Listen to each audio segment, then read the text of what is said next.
जय श्री कृष्णा सा। आप सभी का मेरे चैनल पर स्वागत है। आइए सुनते हैं शिव महापुराण में वर्णित एक और कथा। ब्रह्मा और विष्णु को भगवान शिव के शब्दमय शरीर का दर्शन। ब्रह्मा जी बोले, मुनि श्रेष्ठ नारद, इस प्रकार हम दोनों देवता गर्व रहित हो निरंतर प्रणाम करते रहे। हम दोनों के मन में एक ही अभिलाषा थी कि इस ज्योतिर्लिंग के रूप में प्रकट हुए परमेश्वर प्रत्यक्ष दर्शन दे। दिनों के प्रतिपालक, अहंकारियों का गर्व चूर्ण करने वाले तथा सबके प्रभु अविनाशी शंकर हम दोनों पर दयालु हो गए।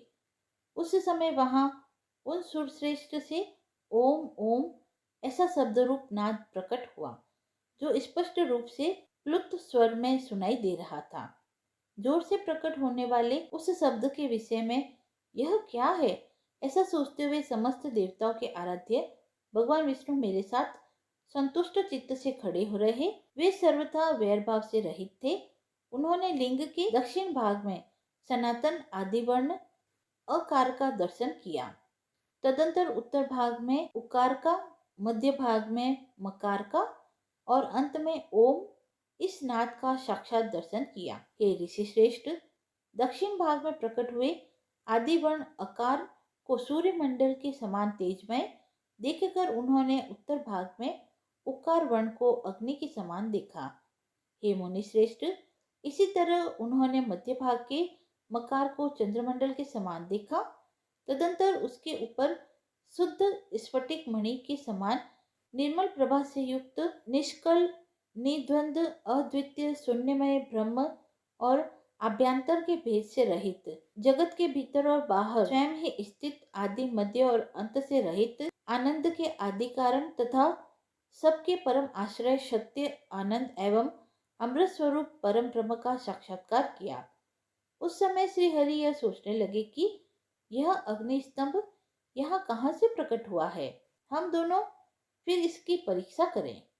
मैं इस अनुपम अग्नि स्तंभ के नीचे जाऊंगा।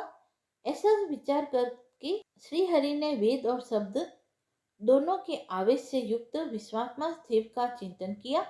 तब वहां एक ऋषि प्रकट हुए, जो ऋषि समूहों के परम सार रूप माने जाते हैं।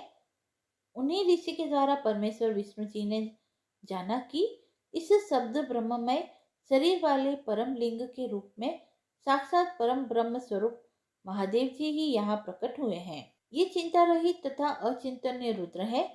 जहाँ जाकर मन सहित वाणी उसे प्राप्त किए बिना ही लौट आती है। उस परम ब्रह्म परमात्मा शिव का वाचक एकाक्षर प्रणव ही है। वे इसके वाच्यार्थ रूप है। उस परम कारण रिक्त सत्य आनंद एवं अमृत स्वरूप परातत्पर परम ब्रह्म को इस एकाक्षर के द्वारा ही जाना जा सकता है। प्रणव के एक अक्षर अकार से जगत के बीजभूत अन्य जन्मा भगवान ब्रह्मा का बोध होता है। उसके दूसरे एक अक्षर उकार से परम कारण रूप श्री हरि का बोध होता है और तीसरे एक अकार मकार से भगवान नील लोहित शिव का ज्ञान होता है। अकार सृष्टि करता है, उकार मोह में डालने वाला है और मकार नित्य अनुग्रह करने वाला है। मकार बौद्ध सर्वव्यापी शिव बीजी है और अकार संज्ञक मुझ ब्रह्मा को बीज कहा जाता है। उकार संज्ञक श्री हरि योनि है। प्रधान और पुरुष के भी ईश्वर जो महेश्वर है, वे बीजी बीज और योनि भी है। उन्हीं को नाद कहा गया है। बीजी अपनी इच्छा से ही अपने बीजों को अनेक रूपों में विभक्त करके स्थित है। इन बीजी भगवान महेश्वर के लिंग से अकार रूप बीज प्रकट हुआ, जो उकार रूप योनि में स्थापित होकर सब और बढ़ने लगा। वह सुवर्णमय अंड के रूप में ही बताने योग्य है। उसका अन्य कोई विशेष लक्षण नहीं लक्षित होता है। वह दिव्य अंड अनेक वर्षों तक जल में ही स्थित रहा। तदंतर 1000 वर्ष के बाद उस अंड के 2 टुकड़े हो गए। जल में स्थित हुए वह अंड अजन्मा ब्रह्मा जी की उत्पत्ति का स्थान है और साक्षात महेश्वर के आघात से ही फूटकर 2 भागों में बट गया है। उस अवस्था में ऊपर स्थित हुआ उनका सुवर्णमय कपाल बड़ी शोभा पाने वाला है। वहीं धूलोक के रूप में प्रकट हुआ तथा जो उनका दूसरा नीचे वाला कपाल है, वही यह 5 लक्षणों से युक्त पृथ्वी है। उस अंड से चतुर्भुज ब्रह्मा उत्पन्न हुए, जिनकी क संज्ञा है। वे समस्त लोगों के सृष्टा है। इस प्रकार वे महेश्वर ही अ, उ और म इन त्रिविध रूपों में वर्णित हुए हैं। इसी अभिप्राय से उन ज्योतिर्लिंग स्वरूप सदाशिव ने ओम ओम ऐसा कहा। यह बात यजुर्वेद के श्रेष्ठ मंत्र कहते हैं। यजुर्वेद के श्रेष्ठ मंत्रों का यह कथन सुनकर ऋचा और साम मंत्रों ने भी हमसे आदर पूर्वक ये कहा, हे हरे, हे ब्रह्मन, यह बात ऐसी ही है। इस तरह देव देवेश्वर शिव को जानकर श्री हरि ने संभूत मंत्रों द्वारा उत्तम तथा महान अभ्युदय से शोभित होने वाले उन महेश्वर देव का स्तवन किया। इसी बीच में विश्वपालक भगवान विष्णु ने मेरे साथ एक और अद्भुत तथा सुंदर रूप को देखा। हे मुने, वह रूप 5 मुखों और 10 भुजाओं से अलंकृत था। उसकी कांति कपूर के समान गौर थी। वह नाना प्रकार की छटाओं से और भांति भांति के आभूषणों से विभूषित था। उस परम उदार, पराक्रमी और महापुरुष के लक्षणों से संपन्न अत्यंत उत्कृष्ट रूप का दर्शन करके मेरे साथ श्री हरि कृतार्थ हो गए। तत्पश्चात परमेश्वर भगवान महेश्वर प्रसन्न होकर अपने दिव्य शब्दमय रूप को प्रकट करके हंसते हुए खड़े हो गए। आकार उनका मस्तक, दीर्घ आकार ललाट है, इकार दाहिना नेत्र और ईकार बाया नेत्र है। उकार को उनका दाहिना और औकार को बाया कान माना गया है। ऋकार उन परमेश्वर का दाया कपोल है, ऋक काल उनका बाया कपोल है। ल और र ये उनकी नासिका के दोनों छिद्र है। एकार उन सर्वव्यापी प्रभु का ऊपरी ओष्ठ है और एकार अधर है। ओकार और औकार ये दोनों क्रमशः उनकी ऊपर और नीचे की 2 दंत पंक्तियां हैं।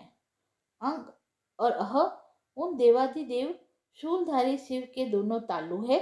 क आदि 5 अक्षर उनके दाहिने 5 हाथ है और च आदि 5 अक्षर बाएं 5 हाथ है। ट आदि व त आदि 5-5 अक्षर उनके पैर है। प उनका पेट है। हकार को दाहिना पार्श्व बताया गया है, बकार को बाया पार्श्व, भकार को कंधा बताया गया है। मकार उन योगी महादेव शंभु का हृदय है। य से लेकर स तक सर्वव्यापी शिव की 7 धातुएं हैं। हकार को उनकी नाभि तथा शकार को नासिका कहा जाता है। इस प्रकार निर्गुण एवं गुण स्वरूप परमात्मा के शब्दमय रूप को भगवती उमा सहित देखकर श्री हरि मेरे साथ कृतार्थ हो गए। इस प्रकार शब्द ब्रह्ममय श्री शरीरधारी महेश्वर शिव का दर्शन पाकर मेरे साथ श्री हरि ने उन्हें प्रणाम करके पुनः ऊपर की ओर देखा। उस समय उन्हें 5 कलाओं से युक्त ओंकार जनित शुद्ध स्फटिक मणि के समान सुंदर 38 अक्षरों वाले मंत्र का साक्षात्कार हुआ। पुनः संपूर्ण धर्म तथा अर्थ का साधक, बुद्धि स्वरूप अत्यंत हितकारक और सबको वश में करने वाला गायत्री मंत्र, महान मंत्र लक्षित हुआ। वह 24 अक्षरों तथा 4 कलाओं से युक्त श्रेष्ठ मंत्र है। पंचाक्षर मंत्र नमः शिवाय 8 कलाओं से युक्त है। अभिचार सिद्ध के लिए प्रयोग किया जाने वाला मंत्र 30 अक्षरों से संपन्न है, किंतु यजुर्वेद में प्रयुक्त मंत्र 25 सुंदर अक्षरों का ही है। यह 8 कलाओं से युक्त तथा सुश्वेत मंत्र है, जिसका प्रयोग शांति कर्म की सिद्धि के लिए किया जाता है। इस मंत्र के अतिरिक्त 13 कलाओं से युक्त जो श्रेष्ठ मंत्र है, वह बाल, युवा और वृद्ध आदि अवस्थाओं में आने वाले क्रम के अनुसार उत्पत्ति, पालन और संहार का कारण रूप है। इसमें 61 वर्ण होते हैं।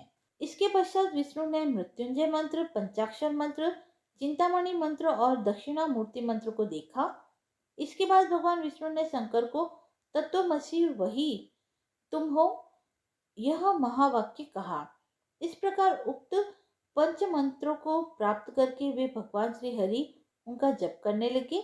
इसके पश्चात ऋक, यजुः, साम रूप वर्णों की कलाओं से युक्त ईशान, ईशों के मुकुट, पुरातन पुरुष, अघोर हृदय, मनोहर, सर्वगुहा, सदाशिव, तांडव नृत्य आदि कालों में वामपाद पर अवस्थित रहने वाले महादेव, महान सर्पराज को आभूषणों के रूप में धारण करने वाले, चारों ओर चरण और नेत्रों वाले, कल्याणकारी, ब्रह्मा के अधिपति, सृष्टि स्थिति संहार के कारणभूत, वरदायक, सांब महेश्वर को देखकर भगवान विष्णु प्रसन्न मन से प्रिय वचनों द्वारा मेरे साथ उनकी स्तुति करने लगे।